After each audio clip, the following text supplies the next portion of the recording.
مقدس بوده تمام رشد تاجیکستان به وحدت و ثبات سراسری علاقمند میباشد. شرح دیگری خبرها 26 ایون در قصر ملت اساسگزار صلح و وحدت ملی پیشوای ملت پرزیدنت جمهوری تاجیکستان محترم امامعلی رحمان، رئیس کننده سازمان امنیت و همکاری در اروپا، وزیر کارهای خارجی و اروپایی و سودای جمهوری مالتا یان بورگ را به حضور پذیرفتند. در ملاقات مسائل همکاری تاجیکستان با سازمان امنیت و همکاری در اروپا و جمهوری مالتا بررسی شد.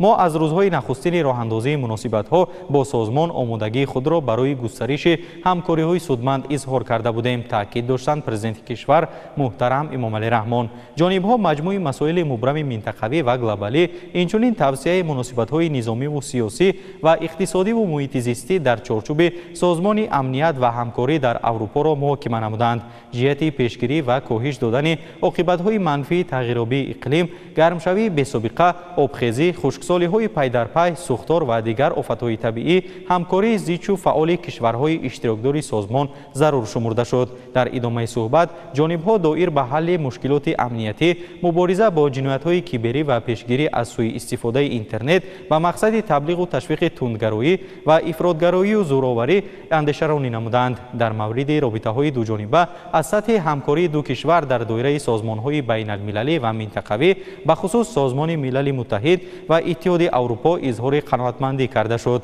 راه‌های گسترش رابطه‌های تاجیکستان و مالتا در عرصه‌های مورد توجه طرفین از جمله مناسبت‌های بین پارلمانی، تجارت، سرمایه‌گذاری، صاحبکاری، سیاحی و گومانیتری و فرهنگی هم از موضوعهای صحبت بود.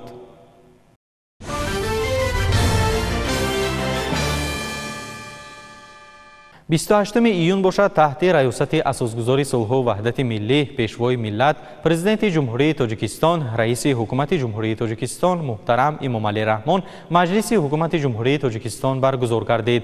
جمع‌آوری متشکلانه حاصل غله‌دانگی‌ها، سرعت بخشیدن به کشت تکراری در زمین‌های آبی، سری وقت و بی‌طلب جمع آوردن میوه و سبزیجات و صادرات آن، آمادگی به تیرماه و زمستانی در پیش ایستاده و دیگر مسائل‌ها مورد توجه پیشوای ملت محترم امامعلی رحمان بود که بابت اجرای آنها مسئولان وظیفه دار شدند. جزئیات بیشتر در گزارش همکسبان ما از خدمات مطبوعاتی پرزیدنت جمهوری تاجیکستان.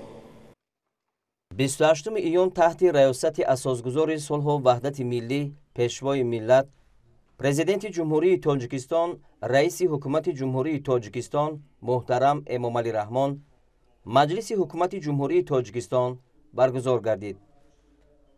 در مجلس حکومت کشور نخست درباره برنامه دولتی کبودیزارکنی جمهوری تاجیکستان برای دوره تا سال 2040 حسابات رئیس کمیته حفظ محیط زیست بهادر شیرعلیزاده شنیده شد. تأکید گردید که برنامه مذکور با مقصد عملی نمودن چاره‌بینی‌ها در سمت شنانیدن درخت و بوته‌ها در شهر و ناحیه‌های کشور تهیه گردیده، با کاهش دادن گازهای گلخانه‌ای، برقرارسازی حالت اکولوژی هوای اتمسفر، نگهداری و استواری توازن طبیعی، مطابق شوی برآمدهای تغییرآبی اقلیم و غیره نگرانده شده است. بعد محاکمه مسئله برنامه دولتی تصدیق گردید و سرور دولت محترم امامعلی رحمان با وزارت و اداره‌های داخلدار، مقامات اجرایی حکومت دولتی ولایت‌ها و شهر و ناحیه‌ها سپارش دادند که برای تطبیق پرثمر آن تدبیرهای مشخص اندیشند. از جمله تاکید گردید که شماره خواجگی‌های نهادپروری زیاد و ثمره کار آنها بهتر کرده شود. در ادامه مجلس دایر به نقشه کار حکومت جمهوری تاجیکستان در نیم ساله دوم سال 2024 و حسابات عاید به زمین‌های موجوده، تقسیمات آنها از روی گروه‌ها، نمودها و زمین استفاده برندگان کشور به حالت 1 ینور سال 2024 گزارش شخصان مسئول شنیده شد. لایحه‌های یک قطار قانون‌های جمهوری تاجیکستان از جمله قانون جمهوری تاجیکستان عاید به وارد نمودن تغییر و علاوه به قانون جمهوری تاجیکستان درباره اگنتی نظارت دولتی مالیوی و مبارزه با کورپسیای جمهوری تاجیکستان و قانون جمهوری تاجیکستان عاید به وارد نمودن تغییر و علاوه به قانون جمهوری تاجیکستان درباره پیشگیری زورآوری در عائله محاکمه و برای بررسی به مجلس نمایندگان مجلس عالی جمهوری تاجیکستان ارسال کرده شد. همچنین مسئله ها درباره استراتژی رشد مؤسسه دولتی دانشگاه بین المللی سیاحی و صاحبکاری تاجیکستان برای دوره تا سال 2040 و تأسیس دادن دانشکده‌های بین المللی مؤسسه دولتی донишгоҳи байналмилалии сайёҳӣ ва соҳибкории Тоҷикистон дар вилоятҳои Хатлон ва Суғд баррасӣ карда шуд. дар фароварди маҷлис президенти кишвар муҳтарам Эмомалӣ Раҳмон ба аъзои ҳукумати ҷумҳурии Тоҷикистон ҷиҳати иҷрои масъалаҳои рӯзномаи маҷлиси навбатӣ супоришҳои мушаххас доданд.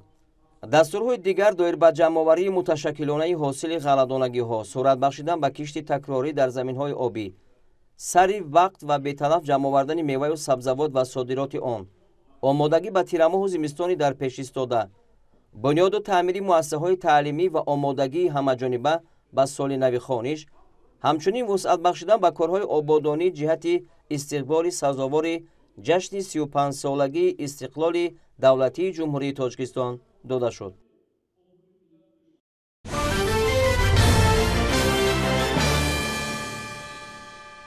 имрӯз дар Тоҷикистон иди Тиргон таҷлил шуд. Ба таъкиди асосгузори сулҳу ваҳдати миллӣ, пешвои миллат, президенти ҷумҳурии Тоҷикистон муҳтарам Эмомалӣ Раҳмон, Тиргон яке аз ҷашнҳои мардумони Ориёи Табор мебошад ва онро дар гузашта рӯзи 13 моҳи Тир баргузор мекарданд ва ҷашн ба муддати 9 рӯз таҷлил карда мешуд.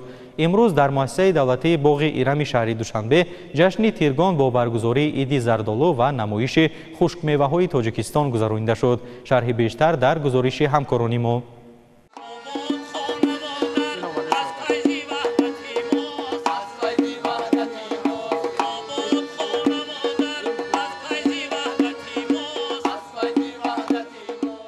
Тиргон яке аз 4 ҷашни миллии мо тоҷикон мебошад ки дар 13-умин рӯз аз моҳи Тиррӯз барпо мешуд. Агар сада дар фасли зимистон, Наврӯз дар баҳорон ва Меҳргон дар тирамоҳ таҷлил ёбанд, пас Тиргон ҷашни тобистон аст. ин ҷашнҳо ҳар яке марбут ба табиат мебошанд. ҷашнҳои бостонии мардуми мо Сада, Наврӯз, Тиргон ва Меҳргон ба ҳодисаҳои табиат иртибот доранд. далели мазкур аз он шаҳодат медиҳад ки ҳар як ҷашни бостонии мардуми мо хусусияти табиӣ дошта, муҳтавои онҳо таъриху тамаддуни чандин ҳазорсолаи халқи тоҷикро таҷассум менамояд. ҷашни Тиргон аз бостонитарин ҷашнҳои миллии мардумони Ориёи Табор дар қатори ҷашни Наврӯз ва ҷашни Меҳргон аст. яъне таърихи онро наметавон бо солшумориҳои имрӯз андоза гирифт, чун он ба давраи пеш аз таърихии мо, яъне ба давраи таърихи асотириву ривоятии мо рост меояд ва ба замони шоҳони подшоҳони пешдодӣ.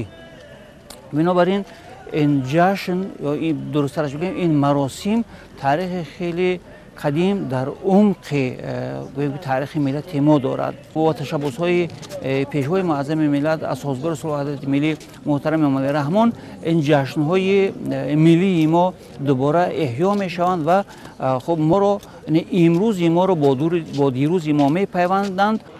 дар ҳудуди боғи Ирам ба муносибати ҷашни Тиргон ки бо ширкати намояндагони ҳукумати ҷумҳурии Тоҷикистон ва роҳбарону намояндагони сохторҳои давлатӣ сурат гирифт, намоиши хушкмеваҳои Тоҷикистон ташкил гардид ки дар он даҳҳон номгӯи маҳсулоти корхонаҳои коркарди мева бо сифати баланд дар борҷомаҳо бандубаст шуда пешниҳоди иштирокдорон гардид. инчунин навъҳои гуногуни меваи зардолу, маҳсулоти аз он омодашуда, афшура, шарбат, хушккардашуда ва обмеваи он пешниҳоди сокинону меҳмонони пойтахт гардонида шуд. ҳамчунин дар ин рӯз кишоварзони мамлакат меваи тару тоза ва хушкшудаи олу, гелос, шафтолу, себ ва навъҳои ғалладонагӣ, зироати полезӣ аз ҷумла тарбузу харбузаро ба намоиш ва фурӯш гузоштанд ки сокинон ва меҳмонони пойтахт ин маҳсулотро бо нархҳои нисбатан ба бозор арзонтар дастрас карданд. ин ҷашн ҷашни миллии мо аст бо ташаббус ва пешниҳоди асосгузори сулҳу ваҳдати миллӣ, пешвои муаззами миллат, президенти ҷумҳурии Тоҷикистон муҳтарам Эмомалӣ Раҳмон эҳё гашт ва имрӯз тамоми деҳқонон оид ба масъалаҳое ки ба рафти об аст, рӯшноӣ аст, ҷамъоварӣ ҳосил аст, ин ҷашни Тиргон ба ҳамин мувофиқ аст.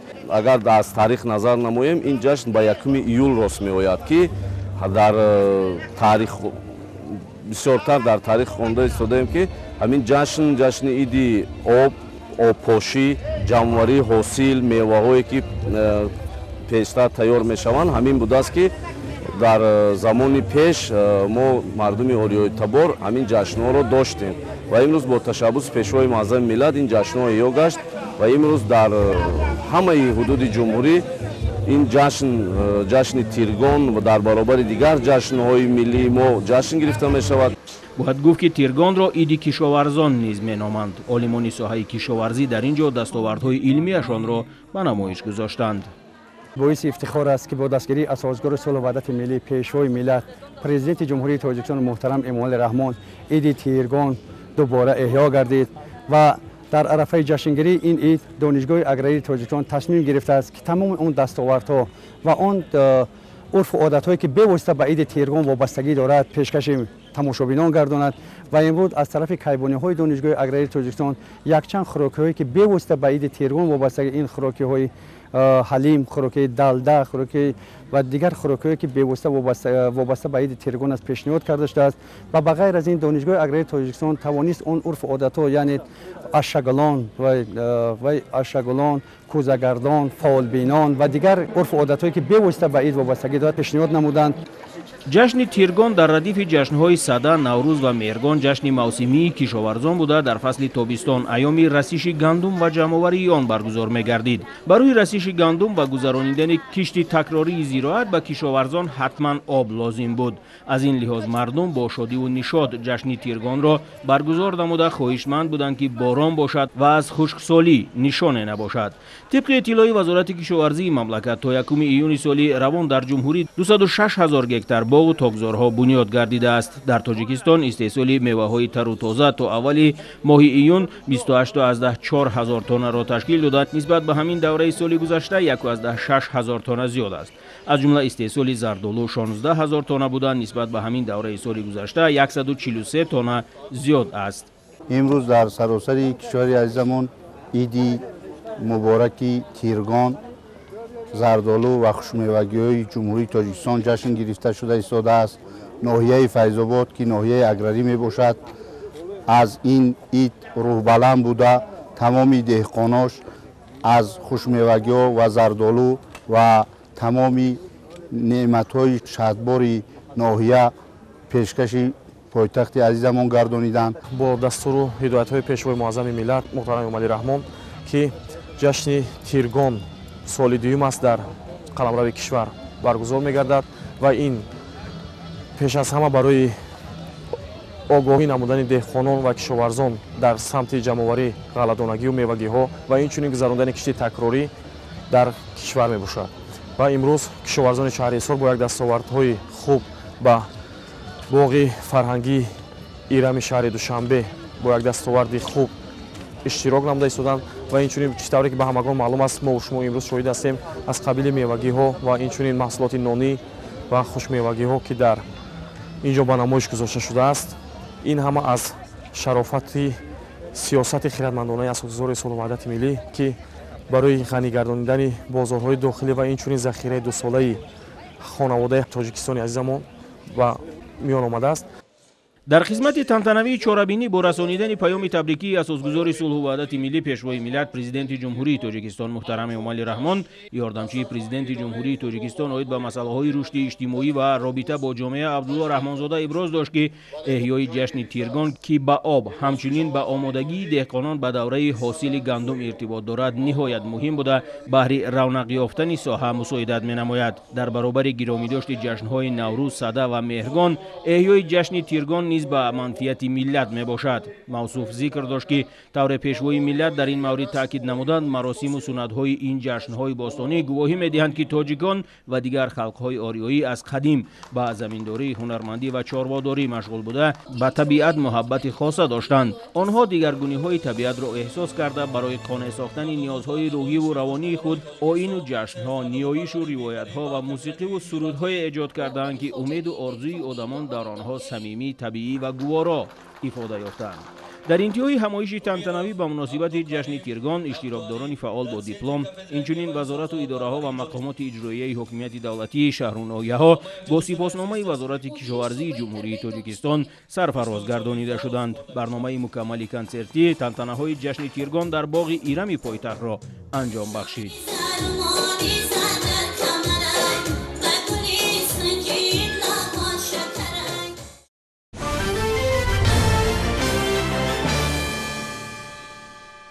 امروزها در خوجگی‌های کشاورزی جمهوری علل خصوص ولایت سوخت اجرای کارهای صحرایی چون جمع‌آوری سبزوات و میوگی‌ها، غون داشتن حاصل کارتوشک‌های بروقتی، اینچنین دروی غله‌دانگی‌های خوشه‌دار و خشک با مرام جریان دارند. از جمله در میدان‌های گندمزاری ناحیه جبار رسولف ولایت سوخت جریان جمع‌آوری حاصل غله با استفاده از آب و هوای مساعد و تکنیک‌های کشاورزی متشکلانه ادامه دارد. شرح بیشتری موضوع در گزارش همکاران ما. кишоварзони ноҳияи ҷабор расулови вилояти суғд таи 10 рӯзи охир ба ҷамъоварии ғалла машғул буда бо мақсади таъмини амнияти озуқаворӣ ки яке аз ҳадафҳои стратегияи ҳукумати мамлакат ба ҳисоб меравад дар майдонҳои холишуда раванди кишти такрории зироатро вусъат мебахшанд. масоҳати умумии замини ғаллаи ноҳия 3300 гектарро ташкил медиҳад ва то имрӯз хоҷагидорон бо истифодаи қариб 30 комбайни ғалладарав ҳосили 2800 гектарро пурра ҷамъоварӣ намуданд. бино ба таъкиди мутахассисон имсол ҳосилнокии гандум хуб буда дар хоҷагиҳое ки соли гузашта бо мусоидати вазорати кишоварзии ҷумҳурии тоҷикистон тухмии гурӯҳи элита кишт карда буданд, ҳосилнокӣ аз ҳар гектар 70-80 сентнерро ташкил медиҳад. мавриди зикр аст ки барои баланд бардоштани ҳосилнокии зироати ғалладонагӣ терамоҳи соли гузашта аз ҷониби вазорати кишоварзӣ дар асоси шартномаи тарафайн ба 6 хоҷагии кишоварзии ноҳия 20 тонна тухмии гандуми элита тақсим карда шуд ки айни замон ҳосилаш ҷамъоварӣ карда мешавад. деҳқонон ниҳоят имрӯз хушҳол мебошанд аз сабаби дастгирии ҳукумати ҷумҳурии тоҷикистон бо тухмиҳои аълосифати ғалладонагӣ аз он ҷумла гандум ва чихеле ки дида истодем ҳосилнокӣ дар миқёси ноҳия ниҳоят хуб аст ва мо кӯшиш дорем ки дар муҳлатҳои кӯтоҳтарин бо пуррагӣ дарави ғаллазорро ба охир расонида ба ҷои он кишти такрорӣ гузаронем. дар ноҳия бо мусоидати мақомоти иҷроии ҳукумати давлатӣ ҷиҳати саривақту беталаф ҷамъоварӣ кардани ҳосил имконату иқтидорҳои мавҷуда самараноку оқилона истифода мешавад. хоҷагидорон дар як рӯз масоҳати 260 гектар гандумзорро дарав ва коҳи онро тойбандӣ намуда ҳамчун хӯроки чорво дар фасли зимистон захира менамоянд.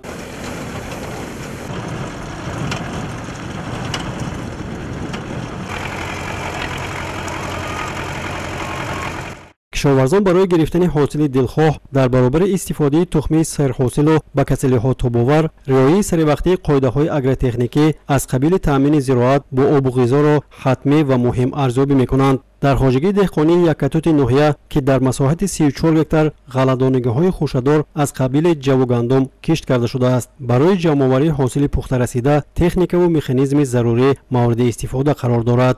хоҷаги деҳқони яккатут 100 гектар замин дорад. ҳамин 34 гектарро ғалладонӣ кордигимон бо ёрдами вазорати кишоварзӣ тухмии нав кити таъмин кардамон. алексеевска аррасия вардиги бо тухм ино бо якбора озиқашам доданд. мо ҳамин истифода бурдем ҷоба замин 1 гектар ба агротехникашро риоя кардем. тухми нав будааст, нағз будааст, алосифат мутахассисо апробатсия карданд. ҳозир камени сохта кардем зиёда 80 сентнер фаровонии маҳсулот дар бозор ҳамон вақт таъмин карда мешавад ки давоми сол хоҷагиҳои кишоварзӣ такрор истеҳсолкуниро дар сатҳи зарурӣ ба роҳ монанд. амиқтараш давоми сол аз як қитъаи замин 2-3 ва зиёда аз он ҳосил роёнда шавад. мушоҳидаҳо собит месозанд ки ин раванд дар ноҳияи ҷабор расулов ба ҳукми анъана даромадааст. хоҷагидорон баъди ҷамъоварии ғалла асосан шолӣ, лобиёгиҳо, сабзавот ва хӯроки чорво кишт намуда дар таъмини амнияти озуқаворӣ саҳми назаррас мегузоранд. дар майдони 2860 гектар кишти такрорӣ бояд гузаронида шавад ва имрӯз дар майдони 180 гектар кишти такрорӣ гузаронида шудааст ва дар саҳро кор бо ҷӯшу хӯрӯш идома дорад. деҳқонон ғалларо ҷамъоварӣ намуда аллакай ба ҷои он кишти такрорӣ гузаронида истоданд. барои фаровон намудани бозори истеъмолӣ тамоми чораҳо андешида шуда истодааст. мавриди зикр аст ки деҳқонони ноҳияи ҷабор расулови вилояти суғд яке аз таъминкунандагони бозори дохилӣ бо маҳсулоти кишоварзӣ хусусан ғалладонагӣ ва сабзавоту полизиҳо ба ҳисоб рафта ҳамасола дар ҷорӣ намудани роҳу усулҳои нави парвариш васеъ намудани майдони кишт ва баланд бардоштани ҳосилнокии зироат ба дастовардҳои назаррас ноил мегарданд. дар ноҳия ки зиёда аз 12000 гектар замини корам мавҷуд аст, хоҷагидорон асосан ғалладонагӣ, пахта, сабзавот ва полизиҳо кишт намуда давоми сол аз як қитъа замин 2-3 маротиба ҳосил мегиранд. این روند یعنی جمع‌آوری حاصل و گذراندن کشتی تکراری در ناحیه وسیع نیز به طور مطلوب به راه مانده شده است. کشاورزان ناحیه جهت سری وقت و با صفت کشت و جمع‌آوری نمودن همه ضرورت‌های کشاورزی، تامین امنیت عضوقواری، غنی گرداندن دسترخوان مردم و در سطح دسترس نگاه داشتن نرخ و نوای محصولات عضوقواری کارهای نظررس را انجام داده ایستادند. به خصوص عین حال در ناحیه معرکه جمع‌آوری غله با وسعت ادامه داشته همه روزه در میدان ده‌ها گکتار дарави ғалладонагиҳо гузаронида мешавад. дар ҷамоати деҳотӣ ба номи худоё раҷабови ноҳияи восеъ кишоварзон ба ҷамъоварии ғалладонагӣ вусъати тоза бахшиданд. имрӯзҳо дар майдони ғаллазор даҳҳо комбайн ба дарави ғалла машғуланд. бо истифода аз шароити мусоид хоҷагиҳои деҳқонӣ ва инфиродӣ дар майдони беш аз 700 гектар замини корами обӣ кишти ғалла гузарониданд, ки баъди бардошти ҳосил дар ин заминҳо кишти такрорӣ мегузаронанд. ба ин хотир кишоварзон кӯшиш доранд ҳарчи зудтар заминҳоро холӣ карда шудгору кишти такрорӣ гузаронанд. дар ҷамоати деҳоти худоё раҷабов 618 хоҷагӣ деҳқонӣ фаъолият мекунад. дар умум 3416 гектарро заминҳо ташкил медиҳад. дар заминҳо мо кишти ғалладона, кишти ҷав, кишти пахта ва дигар зироатҳо киш кардаем. дар заминҳои корами обӣ 980 гектарда кишти ғалладона гузаронда будем. ҳоло бошад кишти ғалладонаро ҷамъоварӣ карда тайёрӣ ба кишти такрорӣ рафта истодааст. мувофиқи дурнамо дар 750 гектар мо бояд кишти такрорӣ бигзаронем. мо ба уҳда гирифтагием ки дар 750 гектар не 800 гектар кишти такрорӣ гузаронем.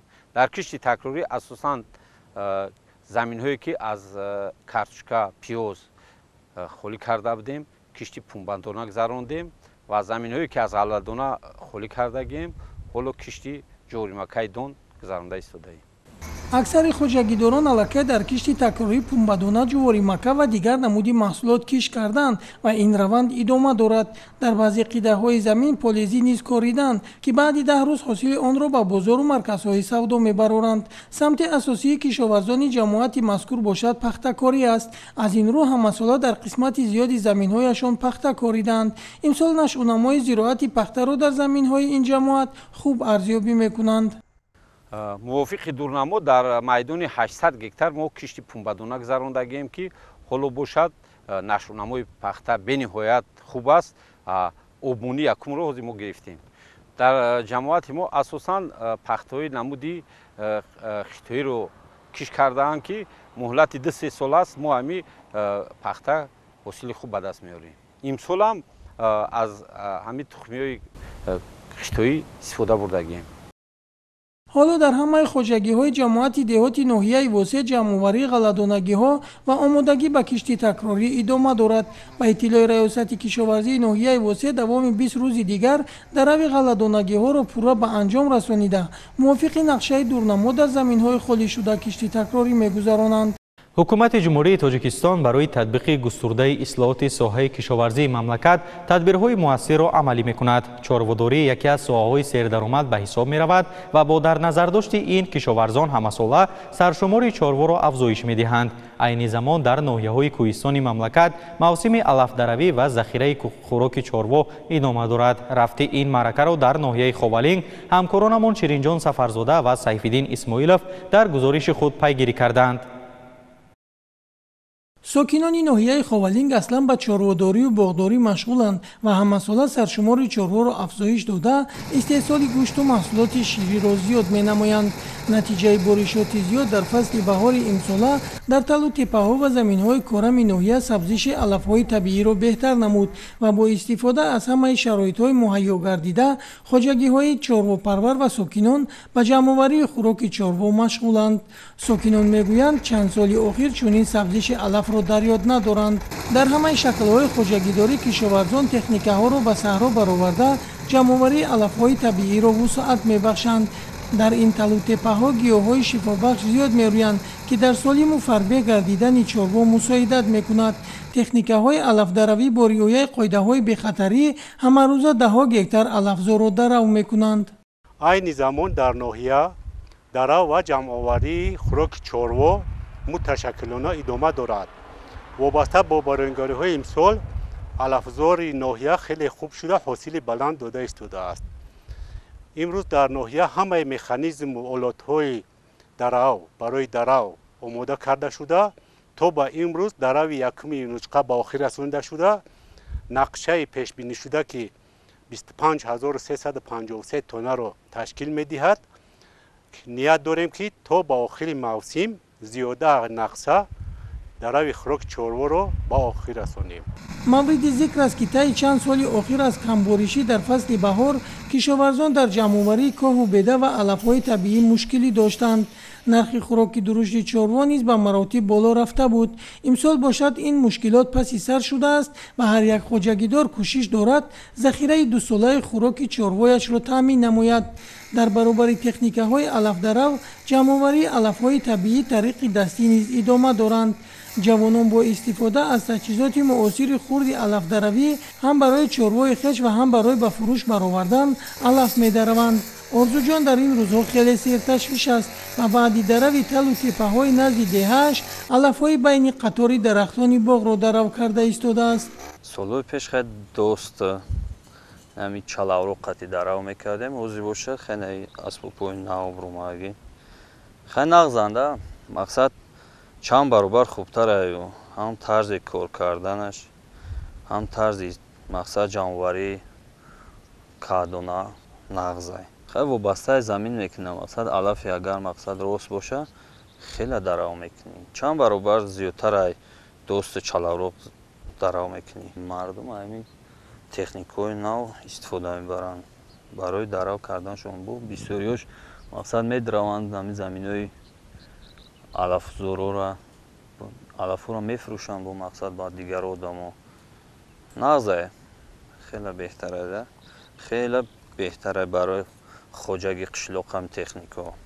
назар ба солҳои пештара хеле дигаргуна алафанд мақсад афзоишан зиёда. баҳори хуб омад имсол аз ҳисоби серборишӣ алафан нағз шидагия. мо кӯшиш мекунем хӯрокаи чорвомона дусола таъмин кунем. вобаста ба мусоиди обу ҳавое ки имсол боришот зиёд шид дар тану теппаҳо алафҳо бисёр сабзӣ шуданд ҳосили хуб доданд ки аз ин деҳқонон истифода намуда дарав ва ҷамъоварӣ намуда барои хӯроки чорвои худашон ва барои ба фурӯш баровардан истифода намуда истодаанд. ба гуфти чорводорон алафҳои табиие ки дар талу теппаҳо мерӯянд хеле серғизо мебошанд. дар ноҳияи ховалинг мавсими алафдаравӣ ва ҷамъоварии хӯроки чорво то моҳи сентябр идома меёбад ва кишоварзон дар баробари таъмини чорвои хеш чорвопарварони ноҳияҳои водиро низ бо алафҳои табиӣ таъмин менамоянд. дарав бо таҷҳизоти хурди муосир маҳсулнокии корро беҳтар кардааст ва дар мавзеъҳое ки техника намегардад бо ин таҷҳизот алаф медараванд. барои бо ин таҷҳизот дарав кардан мутахассис будан зарур нест. фақат аз мутахассис 1-2 бор омӯхтан лозим ва метавонӣ озодона алаф даравӣ. дар ҳақиқат даравидани алаф бо ин асбоб хеле осон аст, чунки вазни ӯ аслан дар бадани инсон меояд. бо 2 даст гирифта фақат нуқтачаҳои ӯро зер мекунӣ ва алаф медаравӣ. боварӣ дорам ки бо ин гуна таҷҳизот рӯзе метавонанд то 15-20 садяк замин ро дарав кунанд.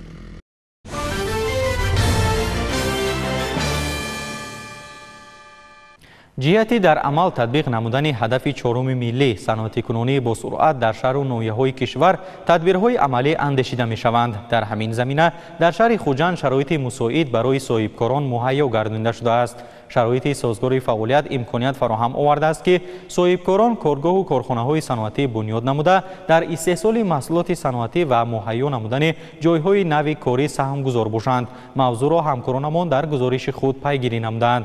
таваҷҷӯҳ кунед. саноати кунонӣ бо суръати кишвар яке аз ҳадафҳои стратегии ҳукумати ҷумҳурии тоҷикистон ба шумор рафта вобаста ба рушди бомароми ин соҳаи муҳим дар вилояти суғд корҳои судманд идома доранд. ҷиҳати амалисозии иқдоми солҳои 2022-2026 эълон гаштани солҳои рушди саноат аз ҷониби асосгузори сулҳу ваҳдати миллии пешвои миллат президенти ҷумҳурии тоҷикистон муҳтарам эмомалӣ раҳмон дар шаҳри хуҷанд таъсис ва фаъолияти коргоҳҳои хурду бузурги саноатӣ дар бахши истеҳсолот ва таъсиси ҷойҳои нави корӣ мунтазам ба роҳ монда шудааст. корхонаи муштаракии Тоҷикистону Корея ҷамъияти дорои масъулияташ маҳдуди Orion J Textile наздик 1 сол аст ки фаъолият ва ҳамкориро бо кишвари Корея ба роҳ монда бо истеҳсоли сару либоси махсуси корӣ, мактабӣ, кормандони қисмҳои низомӣ, куртаҳои мардона, либоси махсуси кормандони ташкилотҳои қарзӣ, такпӯшҳои трикотажӣ машғул аст. дар истеҳсолот ашёи хоми ватанӣ ва қисман аз хориҷи кишвар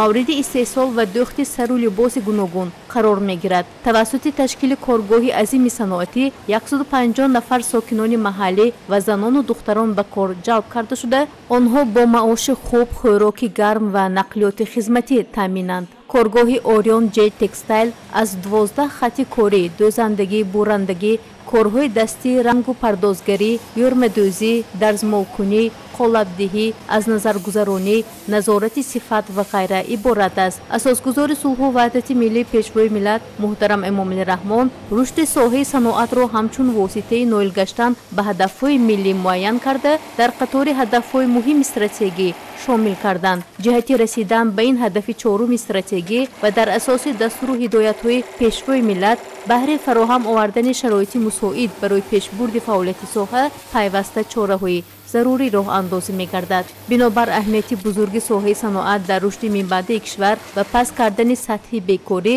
маъмурияти корхона бо ҳалли масъалаи таъминоти кадрӣ ва ҷалби мутахассисони соҳибтаҷриба ба кор ҳаҷми истеҳсолот ва фармоишотро афзун хоҳад намуд.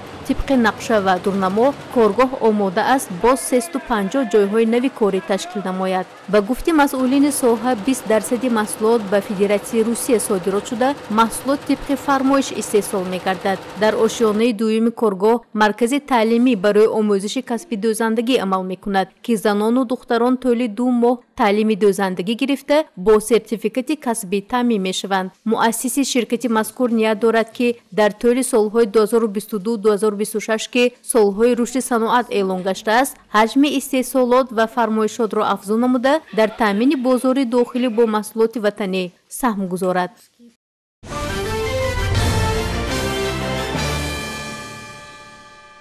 дар маркази маъмурии вилояти Хатлон шаҳри Бохтар фестивали яхмос, дуғоб, шарбати мева ва обҳои ташнашикан баргузор гардид. дар чорабинӣ роҳбарияту масъулини мақомоти иҷроияи ҳокимияти давлатии вилояти Хатлон ва намояндагони корхонаву ширкатҳои шаҳру навоҳии вилоят иштирок намуданд. идомаи мавзӯъ дар гузориши ҳамкоронамон аз шаҳри Бохтар. дар фестивали яхмос, дуғоб, шарбати мева ва обҳои ташнашиканд ки дар шаҳри Бохтар доир гардид, корхонаю ширкатҳое ки ба истеҳсоли яхмос ва обҳои ташнашиканд дар шаҳру навоҳии вилояти Хатлон машғуланд, маҳсулоти хешро пешкаши сокинон гардониданд. нахуст меҳмонону иштирокчиёни фестивал аз намоиши навъҳои гуногуни маҳсулоти истеҳсолӣ ки дар саҳни театри мусиқии масакавӣ ба номи Ато Муҳаммаҷонови шаҳри Бохтар ба маъраз гузошта шуда буд дида намуда, ба намунаҳои беҳтарини онҳо баҳои баланд доданд. дар ин фестивале ки доир гашта истодаст, мо беғаз аз маҳсулотҳои маска дига ҳама намуди маҳсулотҳоро пешкаши мизоҷон кардааст. корхонаи мо барои истеҳсоли маҳсулотҳои ширӣ вобаста шудааст, ки дар як шабонарӯз мо 2 тонну 410 литр ширро истеҳсол мекунем. аз он ҷумла зиёда аз 1000 дона қаймоқ, 900 дона сметана, 500 дона кефир, 400 дона ҷурғот, 25 кило чака, 130 кило творог, 10 кило маска тоза истеҳсол мекунем. талаботи мардум дар корхонаи мо бисёр баланд аст. мо аз ҷумла 2 корхонаи калони шаҳри Душанбе, корхонаи Атам агентии таъминоти махсуси ҷумҳурии Тоҷикистон ва корхонаи воҳиди давлатии рӯи оёни Тоҷикистон пурра ба маҳсулотҳои ширӣ таъмин менамоем. дар оғози чорабинӣ муовини раиси вилоят зикр кард ки фестивали мазкур бо мақсади баланд бардоштани иқтидори истеҳсолӣ дар вилоят ва беҳтар намудани сифати истеҳсоли ватанӣ гузаронида мешавад. лозим ба ёдоварист ки дар вилояти Хатлон баробари шарбату обҳои ташнашикан корхонаҳои зиёди истеҳсолии яхмос фаъолият мекунанд ки ҳамарӯза навъҳои гуногуни яхмосро истеҳсол карда ба бозорҳои кишвар мебароранд. ҷамъияти дорои масъулияташ маҳдуди яхмоси қубодиён беш аз 20 сол мешавад ки фаъолияти пурсамар дорад. کارخانه مذکور با تشبوس صاحبکاری محلی تأسیس داده شده است که یکچند شهر و نواحی منطقه باختر را با یخمازهای با لذت وطنی تأمین میکند. یکی از کارخانه‌های صنعتی ناحیه قبادیان، این کارخانه صنعتی یخمازبراری میباشد با برند یخماز قبادیان. ما همه ساله در فستیوال مذکور اشتراک میکنیم. ما امروز یخماز ناحیه قبادیان را آوردیم. زیاده از 31 نمود میباشد. در یک شبانه روز جدیمه یخماز قبادیان اطراف 500-600 کیلوگرم یخماز میبرارد. البته تابستان است، با یخماز طلبات است. ما کوشش میکنیم که یخمازهای اعلی صفت با صفت خوب استحصال کنیم و پیشنهاد مردم تاجیکستان نماییم. بعد از سنجش و از نظرگذرانی غالبان فستیوال مذکور معین کرده شده، در فضای تنتنوی با غالبان و اشتراکچیان فعال از جانب مسئولین مقامات اجرایی حکومت دولتی ولایت ختلان دیپلم و سپاسنامه ها تقدیم کرده شد.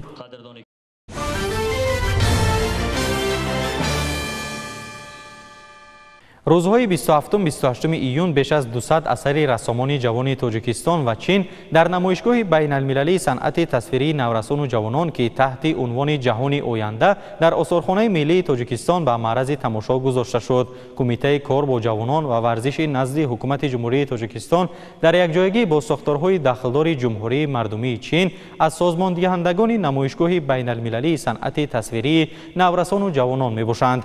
جزئیات بیشتر در مطلب نوبتی برنامه. نمایشگاه بین المللی صنعت تصویری نورسان و جوانان تحت عنوان جهانی آینده در آثارخانه ملی آفریده های مصوران نورس و جوان را از دو دولت همسایه و دوست و برادر معرفی کرد. در چرابینی مذکور نمایندگان وزارت و اداره ها از جمهوری تاجیکستان و جمهوری مردمی چین اشتراک نمودند. طور اطلاع داده شد مقصد از برگزار نمودن این چرابینی جلب جوانان نورسان به ساحه صنعت تصویری، هیکل‌تراشی، صنعت آرایشی عملی، کلاهگری، زرگری، رسامی، تبلیغ و تشویق و دستگیری استعدادهای نورس روانه شده است و برای باز هم رشد فرهنگ و صنعت دو کشور به هم دوست و همجوار زمینه مساعد فراهم می‌آورد. در نمایش جهانی آینده بیش از 200 اثر رسامان جوانی تاجیکستان و کشور دوست و برادر جمهوری مردمی چین پیشکش تماشابینان گردانیده شد. هر یک استعدادهای نو به نو پیدا می شود. ما دوستی بین دولت ها رو بسیارتر رشد می دهیم، برقرار می کنیم. از صنعت تصویری دیگر دولت ها با خبر می شویم و روحیه زیبایی پرستی کودکان نورسان خودمان را نیز زیاد میگردانیم و محض همین چنین آزمون ها هستند که کودکان ما شوق و رغبت زیاد به صنعت تصویری پیدا میکنند و در آینده میخواهند رسامان خوبی باشند که به دولت و ملت خود فایده رسانند. باید تذکر داد که جمهوری مردمی چین یکی از کشورهای مهم در سیاست خارجی حکومت جمهوری تاجیکستان محسوب یافته. مناسبت‌های دوستی و همکاری‌های گوناگون جنبه تاجیکستان و چین در شکل بسیار جانبه به میلان رشد نموده ایستاده است. رابطه‌های بین خلق‌های ما تاریخ کهن داشته هنوز از زمانی راه بزرگ ابریشم منشأ می‌گیرد و همینک در مرحله نو طول بیش از 13 ساله است که با تدریج رواج و رونق می‌یابند. ذکر نمودن به مورد است که در پیشبرد ثمره‌بخش این روندها نقش راهبران عالی مقام پرزیدنت جمهوری تاجیکستان محترم امومالی رحمان و رئیس جمهوری مردمی چین جناب سی جین پینگ که ارتباط دوستانه دارند بسا مهم می باشد. زیرا مکالمه دائمی سطح عالی زمینه استوار سیاسی را برای تحکیم مناسبت‌های گوناگون جنبه جانب‌ها در سمت‌های گوناگون از جمله در ساحه کار با جوانان فراهم می‌آورد. باید گفت که در تشکیل نمایشگاه بین المللی صنعت تصویری نورسان و جوانان تحت عنوان جهانی آینده انتخاب مصوره‌ها، آرایش علمی بدیعی نمایشگاه، کارمندان وزارت کارهای خارجی جمهوری تاجیکستان، متخصصان مؤسسه دولتی آثارخانه ملی و اتفاق رسانه‌ای تاجیکستان سهم گذاشتند.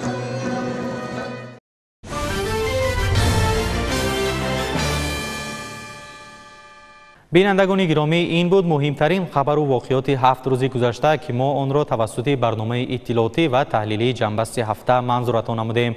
برای هفته آینده به شما برای کامیابی تمنا داریم. سلامت باشید.